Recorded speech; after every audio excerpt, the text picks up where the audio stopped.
കർത്താവിൽ ബഹുമാന്യരെ, രക്ഷാനഷ്ടവാദം സംബന്ധിച്ച് നാം പഠിച്ചുകൊണ്ടിരിക്കുന്ന വിഷയത്തിന്റെ തുടർമാനമായ പഠനമാണ് ഈ ദിവസങ്ങളിലായി നമ്മൾ ചിന്തിച്ചുകൊണ്ടിരിക്കുന്നത്. ആ ബന്ധത്തിൽ എബ്രായലേഖനം 6-ാം അധ്യായത്തിന്റെ 3 മുതൽ 8 വരെയുള്ള വാക്യങ്ങളുടെ ഏകദേശമായ ഒരു വിശദീകരണം കഴിഞ്ഞ 7 എപ്പിസോഡുകളിലായിട്ട് ചിന്തിക്കുവാൻ കർത്താവ് നമ്മെ സഹായിച്ചു. ഇന്ന് ഈ രക്ഷാനഷ്ടവാദികൾ ഉന്നയിക്കുന്ന എബ്രായലേഖനത്തിലെ തന്നെ 2-ാം ഭാഗമായ 10-ാം അധ്യായത്തിന്റെ 26 മുതലുള്ള വാക്യങ്ങളുടെ വ്യക്തമാകുന്ന ഒരു അക്ഷരീയ വ്യാഖ്യാനമാണ് ഇവിടെ പറയുവാൻ ഞാൻ കർത്താവിൽ ആഗ്രഹിക്കുന്നത്. ആദ്യമായി ആ വാക്യാംശങ്ങൾ ഞാനൊന്ന് വായിച്ച് കേൾപ്പിക്കാം.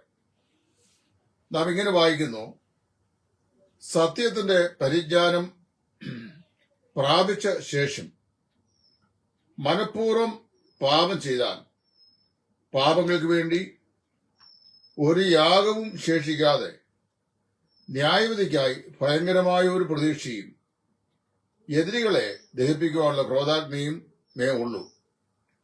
മോശയുടെ ന്യായപ്രമാണം അനുസരിക്കാത്തവന് കരുണ കൂടാതെ 2-3 സാക്ഷികളുടെ വാമൊഴി കേട്ട് മരണശിക്ഷ കൽപ്പിക്കുന്നുവല്ലോ. ദൈവപുത്രനെ ചവിട്ടിക്കളയുകയും തന്നെ വിശുദ്ധീകരിച്ച നിയമരക്തത്തെ മലിനമെന്ന് നിരൂപിക്കുകയും കൃപയുടെ ആത്മാവിനെ നിന്ദിക്കുകയും ചെയ്തവൻ എത്ര കഠിനമേറിയ ശിക്ഷയ്ക്ക് പാത്രമാകും എന്ന് വിചാരിപ്പിൻ. പ്രതികാരം എനിക്കുള്ളത്, ഞാൻ പകരം വീട്ടും എന്നും കർത്താവ് തന്റെ ജനത്തെ ന്യായം വിധിക്കുമെന്നും അരുളി ചെയ്തവരെ നാം അറിയുന്നുവല്ലോ. ജീവനുള്ള ദൈവത്തിന്റെ കയ്യിൽ വീഴുന്നത് ഭയങ്കരം. ഈ വേദഭാഗമാണ് കർത്താവായ യേശുക്രിസ്തുവിൽ ദൈവം നമുക്ക് നൽകിയ നിത്യജീവൻ ഒരു വിശ്വാസിക്ക് നഷ്ടപ്പെടുത്താൻ കഴിയും എന്ന് പഠിപ്പിക്കുന്ന ഉപദേഷ്ടാക്കന്മാരുടെ അബദ്ധജടിലമായ പഠനത്തിന്റെ മറ്റൊരു വേദഭാഗം. അതിന്റെ 6-ാം അധ്യായം പഠിച്ചപ്പോൾ ഒരിക്കൽ പ്രകാശം ലഭിക്കുക, സ്വർഗീയദാനം ആസ്വദിക്കുക, പരിശുദ്ധാത്മാവിനെ പ്രാപിക്കുക, ദൈവത്തിന്റെ നല്ല വചനവും വരുവാനുള്ള ലോകത്തിന്റെ ശക്തിയും ആസ്വദിക്കുക, ഇങ്ങനെയുള്ളവർ ആരായിരുന്നു എന്ന് നമ്മൾ ചിന്തിച്ചു. ഈ അധ്യായവും അതിനോട് ചേർന്ന് ചിന്തിക്കേണ്ട ഒരു വേദഭാഗമാണ്. ഞാൻ വാസ്തവത്തില് ഈ പാഠഭാഗത്ത് നിന്ന് ഈ വേദഭാഗവും പറയപ്പെടുന്നത് അപ്പോസ്റ്റേറ്റുകളെ കുറിച്ചാണ്, അതായത് വിശ്വാസ ത്യാഗികളെ കുറിച്ചാണ്. ആരാണ് വിശ്വാസത്യാഗി എന്ന് ഞാൻ കഴിഞ്ഞ ദിവസം പറഞ്ഞു. വിശ്വാസത്യാഗി എന്ന് പറയുന്നത് ഇന്റലക്ച്വലി എൻലൈറ്റൻഡ് ആണ്. ബൗദ്ധിക മണ്ഡലത്തിൽ പൂർണ്ണമായ നോളജ്, അത് പൂർണ്ണമായ അറിവ് ലഭിച്ചുള്ള ആളുകളാണ്. അവരെ willfully, it is not sin of ignorance but rejecting known truth, അജ്ഞത കൊണ്ട് പാപം ചെയ്യല്ല, അറിഞ്ഞ സത്യത്തിനെതിരായി മനഃപൂർവ്വമായി പാപം ചെയ്യുക. അപ്പൊ ഞാൻ ആദ്യമായി ഇവിടെ ഈ അധ്യായത്തിന്, അല്ലെങ്കിൽ ഈ 10-ാം അധ്യായത്തിന്റെ 26 മുതലുള്ള വാക്യങ്ങൾ കൊടുക്കുന്ന പേര് അവഗണനയിലൂടെയുള്ള അപകടം, അതായത് ട്രാജഡി ഓഫ് ഗെറ്റിംഗ് ഓവർ, അവഗണിക്കുന്നതിലൂടെ ഉണ്ടാകുന്ന അപകടം. നമ്മൾ സാധാരണയായി ഈ റോഡിൽ വാഹനം ഓടിക്കുന്ന സമയത്ത്, വാഹനം ഓടിക്കുന്ന ആളുകളുടെ ശ്രദ്ധയ്ക്ക് വേണ്ടി PW ഡിപ്പാർട്ട്മെന്റ് റോഡിൽ ചില സൈൻ ബോർഡുകൾ പ്രദർശിച്ചിട്ടുണ്ട്. ഇവിടുത്തെ ഡ്രൈവിങ്ങിന് ഇന്ത്യൻ നിയമപ്രകാരം ഈ സൈൻ ബോർഡുകളെ കുറിച്ചെല്ലാം കൃത്യമായിരിക്കുന്ന ഒരു അവബോധം ഉണ്ടായിരിക്കണം. ലേണേഴ്സ് ഡ്രൈവിംഗ് എടുക്കുന്നതിന് മുമ്പ് ഉള്ള എഴുത്തു പരീക്ഷയിൽ ഈ റോഡ് നിയമങ്ങളെ സംബന്ധിച്ചും ഈ സിഗ്നലിനെ സംബന്ധിച്ചും എല്ലാം ചോദിക്കും. അതിനെല്ലാം കൃത്യമായ ഉത്തരം പറഞ്ഞിരിക്കണം. അത് വ്യക്തമായി അതെന്താണെന്ന് മനസ്സിലാക്കിയിരിക്കണം. എന്നിട്ട് ഈ പറയപ്പെട്ടിരിക്കുന്ന സിഗ്നലുകൾ അല്ലെങ്കിൽ സൈനുകൾ അവയെ നമ്മൾ അവഗണിച്ചു കളഞ്ഞാൽ മോട്ടോർ വാഹന നിയമപ്രകാരം ഈ ഡ്രൈവ് ചെയ്യുന്ന ആളിന് പല നിലയിലുള്ള ശിക്ഷകൾ അനുഭവിക്കേണ്ടതായിട്ട് വരും, പെനാൽറ്റികൾ കൊടുക്കേണ്ടതായിട്ട് വരും. ഇവിടെ ഈ എബ്രായ ലേഖനത്തിൽ 5 അതിപ്രധാനമാകുന്ന മുന്നറിയിപ്പുകൾ, അതായത് അപകട മുന്നറിയിപ്പുകൾ അപ്പോസ്തലൻ നൽകിയിട്ടുണ്ട്. അതിൽ 5-ാമത്തെ അപകട മുന്നറിയിപ്പാണ് ഈ വായിച്ച വേദഭാഗം 10-ാം അധ്യായത്തിന്റെ 26 മുതലുള്ള വാക്യങ്ങളിൽ അപ്പോസ്തലൻ പറയുന്നത്. അപ്പോൾ ഇവിടെ ആരെക്കുറിച്ച്, അതായത് ഈ ദൈവത്തിന്റെ ഭയാനകമായ ന്യായവിധിക്ക് വേണ്ടി എഴുതിത്തള്ളപ്പെടുകയല്ലാതെ ഇനിയും വേറെ യാതൊരു മാർഗവുമില്ല എന്ന് അപ്പോസ്തലൻ ഈ പാഠഭാഗത്ത് ആരെക്കുറിച്ച് പറയുന്നുവോ ആ ആളുകൾ സുവിശേഷം നന്നായി കേട്ടവരാണ്. അവര് കർത്താവായ യേശു ക്രിസ്തുവിന്റെ വാദങ്ങളെ മുഖതാവിൽ കണ്ടവരാണ്, കണ്ടവരും കേട്ടവരുമാണ്. ഞാൻ സാക്ഷാൽ വാതിലാകുന്നു, ഞാൻ ജീവന്റെ അപ്പമാകുന്നു, ഞാൻ തന്നെ വഴിയും സത്യവും ജീവനുമാകുന്നു, ഞാൻ പുനരുദ്ധാനമാകുന്നു, ആടുകളുടെ വാതിൽ ഞാനാകുന്നു എന്നിങ്ങനെ കർത്താവായ യേശു പറഞ്ഞ തന്റെ അവകാശവാദങ്ങളെല്ലാം നേരിൽ കേട്ടവരാണ്, സുവിശേഷം കേട്ടവരാണ്. അവര് ഒരു പരിധിവരെ സഭയോട് സഹകരിച്ചു പോയ ആൾക്കാരാ. ഇവിടുത്തെ പല ചോദ്യങ്ങളും ഈ നഷ്ടവാദികൾ എന്നോട് ചോദിച്ചപ്പോൾ ഇവരെ സഭാംഗങ്ങളായി തന്നെ ഇരുന്നവരാണ്, രക്ഷിക്കപ്പെട്ടവരാണ്, പരിശുദ്ധാത്മാഭിഷേകം പ്രാപിച്ചവരാണ്, ആത്മസ്നാനത്തിന്റെ അംശികളാണ്, അവര് ദൈവമക്കൾ തന്നെയായിരുന്നു, അവരെക്കുറിച്ചാണ് പൗലോസ് പറയുന്നത് എന്നൊക്കെ ന്യായവാദം പറയുന്നുണ്ട്. അപ്പൊ ഇവിടെ ഞാൻ പറയാൻ ആഗ്രഹിക്കുന്ന വിഷയം, to some extent they had even been associating with the church. അപ്പൊ അതിനും അവർക്ക് ആവശ്യമുണ്ടായിരുന്നു. മോശക്കാരെ ആൾക്കാരല്ല, സുവിശേഷം നന്നായി കേട്ടവർ, കർത്താവായ യേശു ക്രിസ്തുവിന്റെ അവകാശവാദങ്ങളെ വളരെ നേരിട്ട് ശ്രദ്ധിച്ച ആളുകൾ, അതുപോലെ ഈ പറയപ്പെട്ട സഭയോട് ഒരു പരിധിവരെ അവര് സഹകരിച്ച് നിന്നവർ. But they had gone away. അവരെന്ത് ചെയ്തു? അവര് വിദൂരതയിലേക്ക് മാറിപ്പോയി. ഇവിടെ ഇവരുടെ ഹൃദയങ്ങൾ സുവിശേഷം കൊണ്ട് ചൂടുപിടിക്കപ്പെട്ട ആളുകളായിരുന്നു. എന്ന് പറഞ്ഞാൽ their heart warmed toward the gospel of Christ. യേശു ക്രിസ്തുവിന്റെ സുവിശേഷത്തിലേക്ക് ഒരു ചൂടേറിയ അനുഭവം ഇവരുടെ ഹൃദയത്തിൽ ഉണ്ടായി. അവര് ഒരു വ്യാജമായിരിക്കുന്ന അല്ലെങ്കിൽ യഥാർത്ഥമല്ലാത്ത ഒരു സമർപ്പണം ഈ സുവിശേഷത്തിന് നൽകി എന്ന് നമുക്ക് ഒരളവ് വരെ മനസ്സിലാക്കുവാനായിട്ട് സാധിക്കുന്നു. കാരണം അവര് ആ നിലയിൽ ഒരു സൂപ്പർഫിഷ്യൽ ഫെയ്ത്തുമായി, എന്ന് പറഞ്ഞാൽ പരമാർത്ഥത ഇല്ലാത്ത ഒരു വിശ്വാസവുമായി കർത്താവിന്റെ അടുക്കിലേക്ക് അല്ലെങ്കിൽ സഭയുടെ അടുക്കിലേക്ക് വന്നവരാണ്. എന്നാൽ ഈവൻച്വലി എന്ത് ചെയ്തു? അവരുടെ ഈ ഉത്സാഹം അല്ലെങ്കിൽ ഈ enthusiasm cooling down and the cost of being Christian was becoming too high. ക്രിസ്തീയ വിശ്വാസികളായി ജീവിക്കുക എന്നതിലേക്ക് അവർ ചെയ്യേണ്ടിയിരുന്ന മുതൽ മുടക്ക് അവർക്ക് വളരെ വലുതായിട്ട് തോന്നി. അവരെന്ത് ചെയ്തു?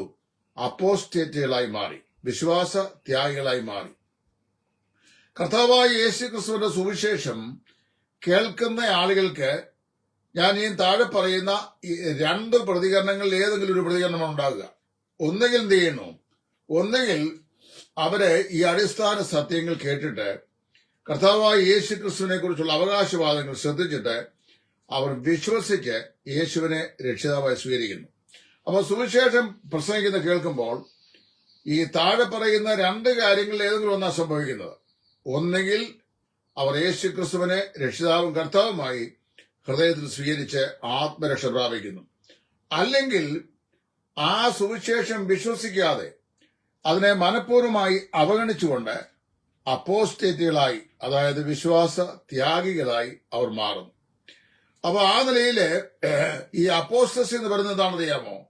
അപ്പോസ്റ്റസി എന്ന് പറയുന്നത് sin of rejecting the gospel for which there is no forgiveness. ഇവിടെ പറയപ്പെടുന്ന ആളുകളോട് ഇനി അവരെ മാനസാന്തരത്തിലേക്ക് ഒതുക്കുവാൻ കഴിയില്ല എന്നും മാത്രമല്ല ഇവിടെ പറയുന്നത് എതിരികളെ ദഹിപ്പിക്കുന്ന എത്ര കഠിനമേറിയ ശിക്ഷയ്ക്ക് അവർ പാത്രം ആയിത്തീരുമെന്നറിയുക. 6-ാം അധ്യായത്തിൽ പറഞ്ഞു, അവർക്കിനിയും എതിരുകളെ ദഹിപ്പിക്കുന്ന ക്രോധാഗ്നി മാത്രമേ അവകാശമായിട്ടുള്ളൂ. ഇവിടെ 10-ാമത്തെ പറയാണ്, അവരെത്രയോ കഠിനമേറിയ ശിക്ഷയ്ക്ക് പാത്രമായി തീരും എന്ന് പറഞ്ഞു കഴിഞ്ഞാൽ, sin of rejecting the gospel for which there is no forgiveness. നമ്മുടെ കർത്താവായ യേശു ഈ ഭൂമിയിലാണിത് പറഞ്ഞു, മനുഷ്യർ ചെയ്യുന്ന ഏത് പാപവും മനുഷ്യനോട് ക്ഷമിക്കും, എന്നാൽ ദൈവത്തിന്റെ പരിശുദ്ധാത്മാവിന് വിരോധമായി ചെയ്യുന്ന പാപമോ ക്ഷമിക്കപ്പെടുകയില്ല. അപ്പൊ പല ആളുകൾ എന്താണ് ഈ പരിശുദ്ധാത്മാവിന് വിരോധമായി ചെയ്യുന്ന പാപം? ചിലർ പറയുന്നത്, ഇന്ന് വേദികൾ പറഞ്ഞു കേൾക്കുന്ന അന്യഭാഷ, വേദപുസ്തക പ്രകാരമല്ലാത്ത ഈ അന്യഭാഷ, ഈ എക്സ്റ്റാറ്റിക് ബാബ്ലിങ്സ്, അത് വേദപുസ്തക പ്രകാരം അല്ലാതെ പറഞ്ഞു കഴിഞ്ഞാൽ അതാണ് പരിശുദ്ധാത്മാവിനെതിരെയുള്ള ഈ ദൂഷണം, അല്ലെങ്കിൽ അത് ദൈവം ക്ഷമിക്കുകയെന്ന എന്നോട് പല ആൾക്കാരും പറഞ്ഞിട്ടുള്ളത്. അതുകൊണ്ട് തന്നെ പ്രാവുകയും ശവിക്കുകയും ഞാൻ തളർന്നു പോകുമെന്ന് പറയുകയും ഒക്കെ ചെയ്തുള്ള ആൾക്കാരുണ്ട്. ദൈവത്തിന്റെ കൃപയാൽ ഇതുവരെ നിൽക്കുന്നു. നാളെ എന്താണെന്ന് എനിക്കറിയാൻ വയ്യ. അപ്പൊ ഒരു വേള എന്നോട് ചില ആൾ വന്ന് പറഞ്ഞു, നിങ്ങളുടെ ആത്മീയ ഗുരുവായ സൈമൺ സാർ പോലും ഈ അന്യഭാഷയ്ക്ക് വിരോധമായി ദൂഷണം പറഞ്ഞുകൊണ്ടാണ് തളർന്ന് ചത്തത് എന്നൊക്കെ പറഞ്ഞ് എന്നെ ഭയപ്പെടുത്താൻ ശ്രമിച്ചു. അപ്പൊ അത് അവിടെ നിൽക്കേണ്ട, ഞാൻ അതിലേക്കൊന്നും പ്രവേശിക്കാൻ ഇപ്പോൾ ആഗ്രഹിക്കുന്നില്ല. അപ്പൊ ചില ചിന്തിക്കുന്നത് ഈ അന്യഭാഷയ്ക്കെതിരായി പറയുന്നതാണ്, അല്ലെങ്കിൽ പ്രവചനത്തിനെതിരായി പറയുന്നതാണ്, അത്ഭുത രോഗശാന്തിക്കെതിരായി പറയുന്നതാണ് ഈ ദൈവദൂഷണം എന്നാണ്. അല്ല, ദൈവദൂഷണം എന്ന് പറഞ്ഞാൽ എന്തറിയാം, അതായത് ക്ഷമിക്കപ്പെടാൻ കഴിയാത്ത പാപം. നമ്മുടെ കർത്താവായ യേശു ജനിച്ചതും യേശു ക്രിസ്തു ഭൂമിയിൽ 3.5 വർഷക്കാലം ആയിരുന്നപ്പോൾ ശുശ്രൂഷിച്ചതും അടയാളങ്ങളും അത്ഭുതങ്ങളും വീര്യപ്രവൃത്തികളും പ്രവർത്തിച്ചതും 5 അപ്പം കൊണ്ട് 5000 പേരെ പോഷിപ്പിച്ചതും രക്തസ്രവക്കാരിയായ സ്ത്രീക്ക് സൗഖ്യം നൽകിയതും വരണ്ട കൈയുള്ള മനുഷ്യന്റെ കൈ ഇങ്ങോട്ട് നീട്ടുക എന്ന് പറഞ്ഞ് അവനെ സൗഖ്യമാക്കിയതും മരിച്ച ലാസറിനെയും നയിലിനെ പണ്ടത്തെ വിധവയുടെ മകനെയും ഉയർപ്പിച്ചതും എല്ലാം പരിശുദ്ധാത്മാവിനാലായിരുന്നു. നമ്മുടെ കർത്താവായ യേശുവിനെ ദൈവം പരിശുദ്ധാത്മാവിലും ശക്തിയിലും അഭിഷേകം ചെയ്തു എന്ന് ലൂക്കോസ് 4 പറഞ്ഞിട്ടുണ്ട്.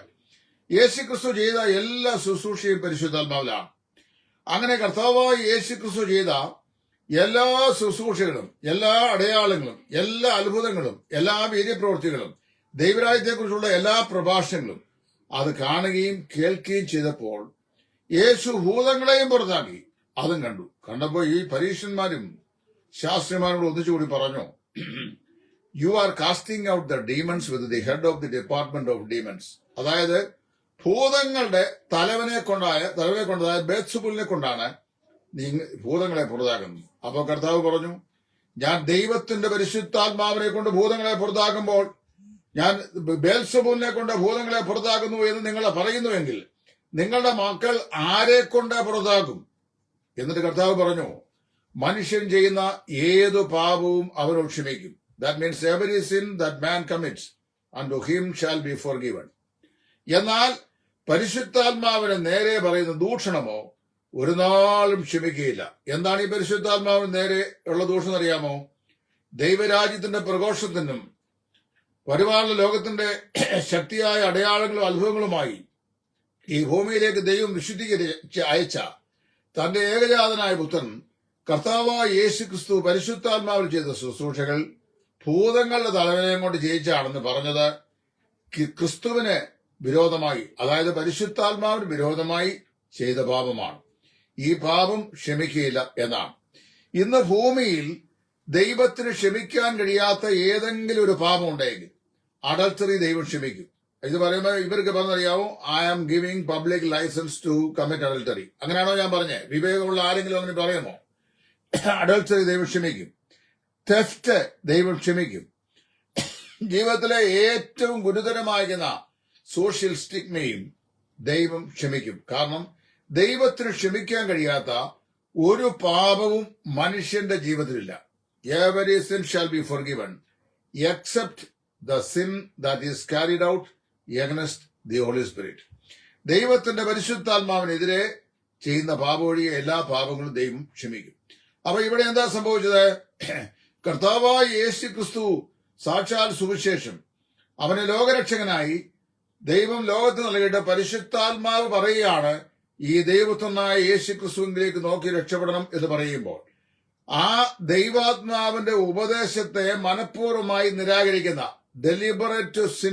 Deliberately sinning against the known truth, അറിയപ്പെട്ട അല്ലെങ്കിൽ നൽകപ്പെട്ട ഈ സത്യത്തിന് വിരോധമായി മനഃപൂർവ്വമായി ചെയ്യുന്ന പാപം അത് ഒരു നാളും ക്ഷമിക്കുകയില്ല. ഇന്ന് ഏതെങ്കിലും മനുഷ്യൻ പാപക്ഷമ പ്രാപിക്കാതെ പോകുന്നെങ്കിൽ അത് സുവിശേഷം അനുസരിക്കുന്നില്ല എന്ന ഒറ്റ ഏക കാരണത്താലാണ്. ബാക്കി എല്ലാ പാപങ്ങളും ദൈവം അവനോട് ക്ഷമിക്കും. സുവിശേഷത്തെ അനുസരിച്ചില്ല എന്നുള്ള പാപത്തെ ദൈവം അവനോട് ക്ഷമിക്കുകയില്ല.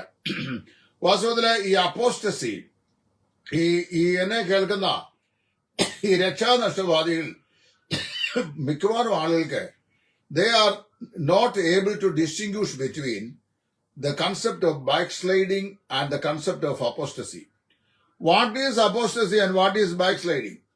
Apostasy എന്ന് പറയുന്നത് ഈ രക്ഷയുടെ സന്ദേശം, സുവിശേഷം വളരെ വ്യക്തമായ സത്യം മനസ്സിലാക്കിയിട്ടും അതിനെ അംഗീകരിക്കാൻ മനസ്സിലാതെ അവിശ്വാസത്താൽ വഴിമാറിപ്പോകുന്നതാണ്. അതാണ് അപ്പോസ്റ്റസി. രണ്ട്, ബാക്ക് സ്ലൈഡിംഗ് എന്ന് പറയുന്നത് കർത്താവായ യേശു ക്രിസ്തുവിനെ രക്ഷിതാവും കർത്താവുമായി കൈക്കൊണ്ട ശേഷം ജീവിതത്തിലെ ക്രിസ്തീയ വിശ്വാസത്തിനുവേണ്ടി വില കൊടുക്കേണ്ടായ ചില സന്ദർഭങ്ങൾ വരുമ്പോൾ അവിടെ മടുത്തുപോയിട്ട് അല്ലെങ്കിൽ ഏതെങ്കിലും പ്രശ്നങ്ങളുണ്ടായിട്ട് വിശ്വാസത്തിൽ നിന്ന് തൽക്കാലം അല്ലെങ്കിൽ ഫെലോഷിപ്പിൽ നിന്ന് തൽക്കാലം ഒന്നകന്നു മാറി പോകുന്നതിനെയാണ് ബാക്ക് സ്ലൈഡിംഗ് എന്ന് പറയുന്നത്. ഇവിടെ നമ്മൾ ഡിസ്റ്റിങ്ക്യൂഷ് ചെയ്ത് മനസ്സിലാക്കേണ്ട രണ്ട് യാഥാർത്ഥ്യം: no Christian can become an apostate. ഒരു ക്രിസ്തീയ വിശ്വാസിക്ക് വിശ്വാസ ത്യാഗിയായി തീരാൻ സാധിക്കുകയില്ല. But he can become a backslider. അവനൊരു പിന്മാറ്റക്കാരനായി തീരാനായിട്ട് സാധിക്കും. അപ്പൊ അത് വളരെ വ്യക്തമായി യോഹന്നാൻ തന്റെ 1-ാം ലേഖനം 2-ാം അധ്യായത്തിന്റെ 19-ാം ഭാഗത്തിൽ പറഞ്ഞിട്ടുണ്ട്. അതായത് എന്താണ് ഈ അപ്പോസ്റ്റസി? അതേക്കുറിച്ച് യോഹന്നാൻ പറയുമ്പോൾ, അവർ നമ്മുടെ ഇടയിൽ നിന്ന് പുറപ്പെട്ടവർ എങ്കിലും നമുക്കുള്ളവരായിരുന്നില്ല. 1 യോഹന്നാൻ 2:19. അവർ നമ്മുടെ ഇടയിൽ നിന്ന് പുറപ്പെട്ടവരാണെങ്കിലും നമുക്കുള്ളവർ ആയിരുന്നില്ല. നമുക്കുള്ളവരായിരുന്നുവെങ്കിൽ എന്ത് ചെയ്യുമായിരുന്നു? അവർ നമ്മോടുകൂടെ പാർക്കുമായിരുന്നു. അപ്പൊ ഇവരെന്ത് ചെയ്തു? But they went out. അവർ നമ്മെ വിട്ട് പോയി. In order that it might be shown that they all are not of us. അവർ നമ്മിൽ നിന്ന് നമ്മുടെ ഇടയിൽ നിന്ന് പുറപ്പെട്ടവരാണെങ്കിലും നമുക്കുള്ളവരല്ല എന്ന് തെളിയിക്കത്തക്കൊണ്ട് എന്ത് ചെയ്തു? അവരെ നമ്മുടെ നിന്ന് പുറപ്പെട്ടു പോയി. ഇവരെ കുറിച്ച് പറയുന്നത് എന്താ അറിയോ? ഫോൾസ് ക്രിസ്ത്യൻസ് എന്ന് പറഞ്ഞു കഴിഞ്ഞാൽ യഥാർത്ഥ വിശ്വാസികൾ അല്ലാത്തവർ. പ്രോഫസിംഗ് ക്രിസ്ത്യൻസ്, വിശ്വാസികൾ എന്ന് അഭിമാനിക്കുന്നവർ എന്ന് വേണേ പറയാം. അപ്പൊ അവരെ കുറിച്ചാണ് യൂദ പറയുമ്പോൾ സ്നേഹസദ്യയിൽ മറഞ്ഞിടക്കുന്ന പാറ, രണ്ടിനു ചെത്ത വൃക്ഷം എന്നൊക്കെ പറയുന്നവരെ കുറിച്ചാണ്. They are not people really born again, but pretending or professing to be born again believers, and to some extent they are associating with the church, but eventually they fall apart. ഇതാണ് അവരെ സംബന്ധിച്ചുള്ള വിഷയം. അപ്പൊ ഈ വിശ്വാസ ത്യാഗം എന്ന് പറയുന്നത് they have always been apostate from God's way. ദൈവ വഴിയിൽ നിന്ന് വിശ്വാസ ത്യാഗികളായി പോയവരാണ്. ആവർത്തന പുസ്തകം അതിന്റെ 13-ാം അധ്യായത്തിന്റെ 13-ാം വാക്യം ഞാൻ വായിച്ചു കേൾപ്പിക്കാം. വിശ്വാസ ത്യാഗം എല്ലാ കാലത്തുമുണ്ട്. ആവർത്തനം 13:13 മോശ പറയുകയാണ്, നിങ്ങൾ അറിഞ്ഞിട്ടില്ലാത്ത അന്യദൈവങ്ങളെ നാം ചെന്ന് സേവിക്കണമെന്ന് പറയുന്ന നീചന്മാർ നിങ്ങളുടെ ഇടയിൽ നിന്ന് പുറപ്പെട്ട് തങ്ങളുടെ പട്ടണത്തിലെ നിവാസികളെ വശീകരിച്ചിരിക്കുന്നു. എവിടുന്ന് വന്നു? ഇസ്രായേൽ മക്കളുടെ ഇടയിൽ നിന്ന് തന്നെ നിങ്ങൾ അന്യദൈവങ്ങളെ പോയി സേവിക്കണമെന്ന് അവരെ ഉപദേശിക്കുന്ന നീചന്മാർ നിങ്ങളുടെ ഇടയിൽ നിന്ന് പുറപ്പെട്ടു വന്നിരിക്കുന്നു. അവരെ വശീകരിച്ചിരിക്കുന്നു എന്നാ പറയുന്നത്. They are apostate people. These men were types of apostates. അപ്പോസ്റ്റേറ്റുകളുടെ വിശ്വാസത്യാഗികളുടെ ഒരു പ്രതീകമാണ്. ഇനി രണ്ട്, പഴയ നിയമത്തിലെ ഇസ്രായേലിന്റെ രാജാവായി അറിയപ്പെടുന്ന ഈ ശൗൽ രാജാവായിരുന്നു. അദ്ദേഹം ഒരു അപ്പോസ്റ്റേറ്റ് ആയിരുന്നു. അതായത് ഒരു വിശ്വാസ ത്യാഗിയായിരുന്നു. അവിടെ എന്താ പറയാവോ? അവിടെ ഈ വിശ്വാസ ത്യാഗിയായിരുന്ന ശൗലിനെ കുറിച്ച് അവന് ദൈവത്തെ പൂർണ്ണമായി അനുസരിക്കാതെ വന്നു കഴിഞ്ഞപ്പോൾ ദൈവം തന്നെ പറയാണ്, ഞാൻ 1 ശമൂവേൽ 15:11, ഞാൻ ശൗലിനെ രാജാവാക്കുകയാൽ എന്ത് ചെയ്യുന്നു? ഞാൻ അനുദപിക്കുന്നു. I regret that I have made Saul king, for he has turned back from following me and has not carried out my commands. അവൻ എന്നെ പൂർണ്ണമായി അനുസരിക്കാതെ എന്ത് ചെയ്തു? എന്റെ കൽപ്പനകളെ അനുസരിക്കാതെ അവൻ പിന്മാറിയിരിക്കുന്നു. അവനെ രാജാവാക്കിയതിൽ ഞാൻ അത്യന്തം ദുഃഖിക്കുന്നു എന്ന് എന്ത് ചെയ്യുന്നു? ഇവിടെ പറയുകയാണ്. അപ്പൊ ഈ ശൗൽ രാജാവ് ഒരു അപ്പോസ്റ്റേറ്റ് ആയിരുന്നു, വിശ്വാസ ത്യാഗിയായിരുന്നു എന്ന് നമുക്ക് അവിതർക്കിതമായി മനസ്സിലാക്കുവാൻ സാധിക്കുന്നുണ്ട്. മൂന്നാമതായി ഈ അപ്പോസ്റ്റേറ്റിന്റെ അല്ലെ അപ്പോസ്റ്റസിയുടെ വിശ്വാസത്യാഗത്തിന്റെ മൂന്നാമത്തെ ഒരു ദൃഷ്ടാന്തമാണ് അമസ്യ എന്ന് പറയുന്ന രാജാവ്. രാജാക്കന്മാർ 2 ദിനവൃത്താന്തം 25 14 മുതൽ 15 27 വാക്യങ്ങൾ, 25 14 17 25 വാക്യങ്ങൾ ഞാൻ വായിച്ചു കേൾപ്പിക്കാം. എന്നാൽ അമസ്യാവ് ഏദോമ്യരെ സംഹരിച്ച് മടങ്ങി വന്ന ശേഷം അവൻ സെയീര്യരുടെ ദേവന്മാരെ കൊണ്ടുവന്ന് അവയെ തനിക്ക് ദേവന്മാരായി നിർത്തി അവരുടെ മുമ്പാകെ നമസ്കരിക്കുകയും അവയ്ക്ക് ധൂപം കാട്ടുകയും ചെയ്തു. അമസ്യാവ് ചെയ്ത കാര്യമാണ്. അതുകൊണ്ട് യഹോവയുടെ കോപം അമസ്യാവിന് നേരെ ജ്വലിച്ചു. അവന്റെ പ്രവാചകനെ അവന്റെ അടുക്കൽ അയച്ചു. നിന്റെ കയ്യിൽ നിന്ന് തങ്ങളുടെ സ്വന്തം ജനത്തെ രക്ഷിപ്പാൻ കഴിയാത്ത ജാതികളുടെ ദേവന്മാരെ നീ അന്വേഷിച്ചത് എന്ത് എന്നവരോട് പറയിച്ചു. അവർ സംസാരിച്ചു കൊണ്ടിരിക്കുമ്പോൾ രാജാവ് അവനോട്, ഞങ്ങൾ നിന്നെ രാജാവിന് മന്ത്രിയാക്കി വെച്ചിട്ടുണ്ടോ? എന്തിന് മതി, നീ വെറുതെ വിട്ടുകൊണ്ട് ചാകുന്ന എന്ന് പറഞ്ഞു. അങ്ങനെ പ്രവാചകന് മതിയാക്കി, നീ എന്റെ ആലോചന കേൾക്കാതെ ഇത് ചെയ്തതുകൊണ്ട് ദൈവം നിന്നെ നശിപ്പിക്കാൻ നിശ്ചയിച്ചിരിക്കുന്നു എന്ന് ഞാൻ അറിയുന്നു എന്ന് പറഞ്ഞു. 27 വാക്യം, അമസ്യാവ് യഹോവയെ വിട്ടുമാറിയ കാലം മുതൽ അവർ യെരൂശലേമിൽ അവന് നേരെ കൂട്ടുകെട്ടുണ്ടാക്കി എന്നും വായിക്കുന്നു. അപ്പോൾ ഇവിടെ വായിക്കുമ്പോൾ ഈ അമസ്യാവ് ഇത് ഒരു വിശ്വാസ ത്യാഗിയായിരുന്നു എന്ന് പറയുന്നു. ജാതികളുടെ വിഗ്രഹങ്ങളെ സേവിക്കുവാൻ തന്നെത്താൻ സമർപ്പിച്ച ആള്. അപ്പൊ വാസ്തവത്തിൽ എന്താ ഇവിടെ ഇത് മനസ്സിലാക്കേണ്ട വിഷയം? അപ്പോസ്റ്റസി ഒരു പുതിയ വിഷയമല്ല, വിശ്വാസത്യാഗം ഒരു പുതിയ വിഷയമല്ല. അത് പഴയ കാലം മുതലേ ഉണ്ട്. വളരെ സീരിയസ് ആയിട്ടുള്ള ഒരു പാപമാണ്. എന്തറിയാമോ? അത് മനഃപൂർവമായി സ്വന്തം ഇഷ്ടത്താൽ അവിശ്വാസത്താൽ ദൈവത്തെ വിട്ട് അകന്നു പോകുന്ന ഒരു സ്ഥിതിവിശേഷമാണ്. 4-ാമത്തെ ദൃഷ്ടാന്തമാണ് ഇസ്കരിയത്ത യൂദ. ഈ ഇസ്കരിയത്ത യൂദ ഒരു വിശ്വാസത്യാഗിയായിരുന്നു. അദ്ദേഹം കർത്താവിന്റെ ശിഷ്യനായിരുന്നു. അതുകൊണ്ട് അവൻ തൂങ്ങിച്ചത്തില്ലയോ, അപ്പൊ അവൻ സ്വർഗത്തിൽ പോകുമെന്നൊക്കെയാ ചോദിക്കുന്നത്. അപ്പൊ ഈ ഇസ്കരിയത്ത യൂദ ഒരു അപ്പോസ്റ്റേറ്റ് ആയിരുന്നു. അറിയാമോ? അതിന്റെ കാരണം അവനെ കർത്താവായ യേശു ക്രിസ്തുവിന്റെ ഹൃദയം കൊണ്ട് റിജക്ട് ചെയ്തവനാണ്. അതുകൊണ്ടാണല്ലോ യേശുവിനെ ഒറ്റിക്കൊടുത്തത്. അപ്പൊ അവന് ഈ ദൈവിക സത്യത്തെയും ദൈവസ്നേഹത്തെയും കർത്താവിന്റെ കൃപയും നന്നായി മനസ്സിലാക്കിയവനായിരുന്നു. കർത്താവിനെ വളരെ അടുത്ത് അവൻ ഇടപഴകി അറിഞ്ഞിരുന്നു. അവന് കർത്താവിന്റെ 12 ശിഷ്യന്മാരിൽ ഒരുത്തനായി അവൻ തെരഞ്ഞെടുക്കപ്പെട്ടെങ്കിലും ആ ശുശ്രൂഷകളുടെ നിവൃത്തിക്ക് അവൻ രൂപപ്പെട്ടില്ല. അവൻ ചെയ്തു, അവന് ആ വിശ്വാസമായി അവന്റെ ജീവിതം പരിണമിച്ചില്ല. കർത്താവ് തന്നെ പറഞ്ഞല്ലോ, ഞാന് 12 പേരെ അല്ലയോ തെരഞ്ഞെടുത്തത്, അതിലൊരുവൻ പിശാചാവൂ എന്ന്. അപ്പൊ വാസ്തവത്തില് ഈ അപ്പോസ്റ്റസി വിശ്വാസത്യാഗം എന്ന് പറയുന്നത് വളരെ രൂക്ഷമായിരിക്കുന്ന ഹൃദയത്തിന്റെ വിൽഫുൾ റിജക്ഷനാണ്. സത്യം മനസ്സിലാക്കിയ ശേഷം എന്ത് ചെയ്യുക? മനഃപൂർവ്വമായി കർത്താവായ യേശുവിനെ തള്ളിക്കളയുക. ഇവിടെ ഒരു കാര്യം കൂടെ ഞാൻ ഓർപ്പിച്ചുകൊണ്ട് ഇന്നത്തെ വീഡിയോ അവസാനിപ്പിക്കാം. 10-ാം അധ്യായത്തിന്റെ 26 മുതൽ 28 വാക്യങ്ങൾക്ക് ഒരു 3-4 വീഡിയോ പറഞ്ഞെങ്കിലേ മനസ്സിലാകുകയുള്ളൂ. കാര്യം വളരെ കഠിനമേറിയ ഒരു വേദഭാഗമാണ്. അവിടെ എന്താ ചോദിച്ചു കഴിഞ്ഞാൽ, സത്യത്തിന്റെ പരിജ്ഞാനം പ്രാപിശേഷം നാം മനഃപൂർവ്വമായി പാപം ചെയ്താൽ ഈ പാപങ്ങൾക്ക് വേണ്ടി ഒരു യാഗവും ഇനി അവശേഷിക്കാതെ എതിരികളെ ദഹിപ്പിക്കുവാനുള്ള ക്രോധാഗ്നി മാത്രമേ ഉള്ളൂ എന്നാ പറയുന്നത്. ഈ അപ്പോസ്റ്റസിക്ക് 2 പ്രത്യേക സ്വഭാവ വിശേഷമുണ്ട്. ഒന്ന്, knowledge of the truth of the gospel and wilful rejection of it. സുവിശേഷത്തിന്റെ സത്യത്തെക്കുറിച്ചുള്ള ആഴമേറിയ അറിവ് സമ്പാദിക്കുക, മനഃപൂർവ്വമായി അതിനെ ഉപേക്ഷിച്ച് കളയുക, അല്ലെങ്കിൽ അതിനെ നിരാശിച്ച് കളയുക. ഇതാണ് അതിന്റെ പ്രത്യേകത. അപ്പൊ ഇവിടെ ഈ എല്ലാ ഈ വിശ്വാസത്യാഗികളും എല്ലാ വിശ്വാസത്യാഗികളും അവിശ്വാസികളാണ്. എന്നാൽ എല്ലാ അവിശ്വാസികളും ആരല്ല? വിശ്വാസത്യാഗികൾ അല്ല. പല അവിശ്വാസികൾക്കും സുവിശേഷം കേട്ട് അതിനെ സമർപ്പിച്ച് വിശ്വാസികളായി തീർന്ന് ദൈവമക്കളായി തീർന്നുള്ള ഭാഗ്യം ലഭിക്കുന്നുണ്ട്. അവർക്ക് വേണ്ടിയാണല്ലോ സുവിശേഷം അറിയിക്കുന്നത്. എന്നാൽ വിശ്വാസത്യാഗികൾക്ക് അത് സാധിക്കുന്നില്ല. ഇവിടെ ഉപയോഗിക്കുന്ന വാക്ക് ഓർപ്പിക്കാം. ഗ്രീക്ക് ലാംഗ്വേജില് 2 പ്രധാനപ്പെട്ട വാക്കുകൾ ഈ പാഠഭാഗത്ത് ഉപയോഗിച്ചിട്ടുണ്ട്. അതിൽ ഒന്ന് ഈ സത്യത്തിന്റെ പരിജ്ഞാനം എന്ന വാക്ക്, നോളേജും അതുപോലെ തന്നെ പരിജ്ഞാനവും, നോളേജും പരിജ്ഞാനവും.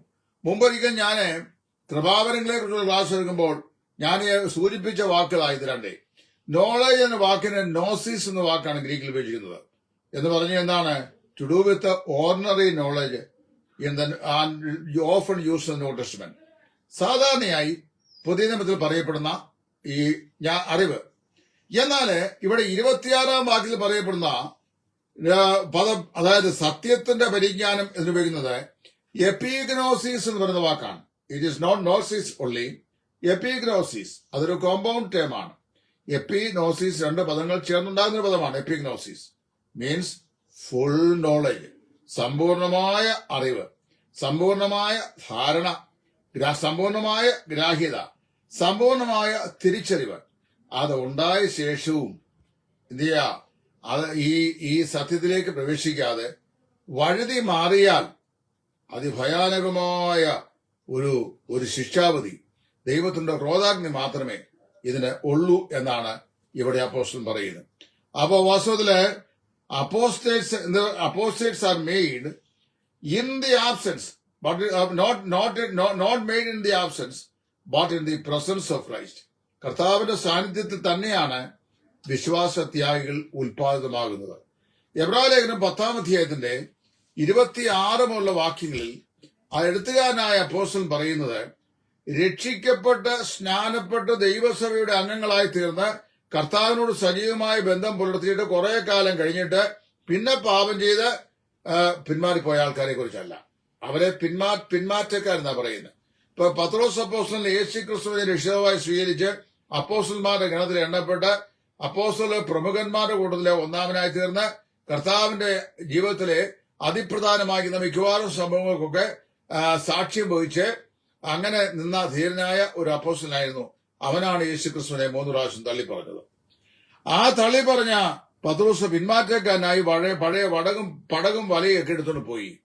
യോഹന്നാൻ 21 യേശു അവനെ യഥാസ്ഥാനപ്പെടുന്നു എന്ന് പറഞ്ഞു കഴിഞ്ഞാൽ a backsliding Christian can be reinstated to fellowship. പിന്മാറ്റക്കാരനായ ഒരു വിശ്വാസിയെ കർത്താവിന്റെ കൂട്ടായ്മയിലേക്ക് മടക്കി വരുത്താൻ സാധിക്കും. But an apostate have not such a incident. അപ്പോസ്റ്റേറ്റിന് സാധിക്കുകയില്ല. ഇവിടെ പറയുന്നത് വിശ്വാസത്യാഗികളെ കുറിച്ചാണ്. അവർക്ക് സത്യം നന്നായിട്ട് അറിയാം. യേശുക്രിസ്തു മാത്രമാണ് രക്ഷയെന്നറിയാം. കർത്താവായ യേശുവിന്റെ ക്രൂശിലെ പരമയാഗം സർവ്വയാഗങ്ങളുടെയും പരിസമാപ്തിയാണെന്ന് അവർക്കറിയാം. യേശുവിന്റെ അവകാശവാദങ്ങളെല്ലാം അവർ കേട്ടിട്ടുണ്ട്. യേശു സൗഖ്യമാക്കുന്നതെല്ലാം അവർ കണ്ടിട്ടുണ്ട്. താൻ പ്രവർത്തിച്ച അടയാളങ്ങൾക്കും അത്ഭുതങ്ങൾക്കും എല്ലാം അവർ സാക്ഷികളാണ്. പക്ഷേ അവരെന്ത് ചെയ്തില്ല? ഇതൊക്കെ ആയിട്ടും അവര് ഈ രക്ഷയിലേക്ക് വ്യക്തിപരമായി പ്രവേശിക്കാതെ അവർ അതിൽ നിന്ന് പിറകോട്ട് മാറി. എന്ന് പറഞ്ഞാൽ അവര് ഈ യാഥാർത്ഥ്യങ്ങളെ കുറിച്ചുള്ള അറിവുകൾ വളരെ വ്യക്തമായി ബോധ്യപ്പെട്ടിട്ടും അതിൽ പ്രവേശിക്കാതെ അതിൽ നിന്ന് ദൂരവേ മാറി. അങ്ങനെ മാറിപ്പോയവരെയാണ് വിശ്വാസ ത്യാഗികളായി ഇവിടെ പറയപ്പെടുന്നത്. ഇനി ഞാൻ അടുത്ത വീഡിയോയ്ക്കകത്ത് ഞാൻ പറയുമ്പോൾ കർത്താവ് അനുവദിച്ചു കഴിഞ്ഞാൽ അവിടെ പറയപ്പെടുന്ന ഈ 2 പദപ്രയോഗങ്ങൾ, അതായത് ദൈവപുത്രനെ ചവിട്ടിക്കളയുകയും തന്നെ വിശുദ്ധീകരിച്ച നിയമരക്തത്തെ മല്ലമെന്ന് നിരൂപിക്കുകയും കൃപയുടെ ആത്മാവിനെ നിരാകരിക്കുകയും ചെയ്തവൻ. 3 കുറ്റങ്ങളാണല്ലോ പറയുന്നത്. അതെന്താണെന്ന് ഞാൻ പറയാം. അതുകൂടെ പറയുമ്പോൾ ഇപ്പൊ പറയുമ്പോൾ വീഡിയോയുടെ നീളം കൂടുകൊണ്ടാണ് ഞാൻ ഇപ്പൊ പറയാത്തത്. അത് ഞാൻ പറയാം. ദൈവപുത്രനെ ചവിട്ടിക്കളയുക, തന്നെ ഒരു വാക്ക് ഞാൻ സൂചിപ്പിച്ചേക്കാം. തന്നെ വിശുദ്ധീകരിച്ച നിയമരക്തം. ഇത് വായിക്കുന്ന സകല വായനക്കാരും 95% വായനക്കാരും വിശ്വസിക്കുന്നത് വിശ്വാസിയെ വിശുദ്ധീകരിച്ച നിയമരക്തം എന്നാണ്. അങ്ങനെയല്ല. കർത്താവായ യേശു ക്രിസ്തുവിനെ വിശുദ്ധീകരിച്ച എന്നാണ് എന്റെ അർത്ഥം. അതെന്താണ് ഞാൻ അടുത്ത വീഡിയോയിൽ പറയാം. അപ്പൊ അത് കേൾക്കുമ്പോൾ ഉടനെ പറയുകയോ വളർന്നുകാരൻ വിപരീത ഉപദേശം പഠിപ്പിക്കുന്നത് അങ്ങനെയാണോ? ഹാഗിയാസു എന്ന വാക്കാണ് വിശുദ്ധീകരിക്കുക എന്നതിന് ഇംഗ്ലീഷിൽ തരഞ്ഞിരിക്കുന്നത്. Placing apart for a particular purpose എന്നതിന്റെ അർത്ഥം ഒരു പ്രത്യേക ഉദ്ദേശത്തിനായി വേർതിരിച്ചു വെക്കുക. നമ്മുടെ കർത്താവായ യേശുവിനെ മനുഷ്യവർഗത്തിന്റെ പാപത്തിന്റെ പരിഹാരം വരുത്തുവാൻ വേണ്ടി നിത്യതയിൽ ദൈവം വേർതിരിച്ച് വെച്ച വ്യക്തിയായിരുന്നു. അതാണ് അവിടെ പറയുന്ന വിഷയം. അത് ഞാൻ ദൈവം വെച്ചാൽ അടുത്ത വീഡിയോയിൽ പറയാം. നിങ്ങൾക്കുള്ള സംശയങ്ങൾ, നിർദ്ദേശങ്ങൾ ഇതൊക്കെ ഈ ടൈം ലൈനിൽ പറയാം. ഇല്ലെങ്കിൽ എന്റെ ടെലിഫോണിൽ എന്നെ വിളിച്ചറിയിക്കാം. എന്റെ വാട്സാപ്പിൽ നിങ്ങൾക്ക് എന്നെ കോൺടാക്ട് ചെയ്യാം. നിങ്ങൾ എന്ത് പ്രകോപനപരമായ ഉത്തരം പറഞ്ഞാലും മറുപടി പറയാൻ സഹിഷ്ണുത കർത്താവ് എനിക്ക് നൽകിയിട്ടുണ്ട്. അത് ഞാൻ നിലയിൽ മാത്രമേ കൈകാര്യം ചെയ്യുള്ളൂ. ഭയപ്പെടേണ്ട. ദൈവം നിങ്ങളെവരെയും സഹായിക്കട്ടെ. ക്രിസ്തുവിൽ കൂട്ടുസഹോദരൻ സുവിശേഷകൻ ടൈറ്റസ് ഫ്രം ഇടയാറുള്ള.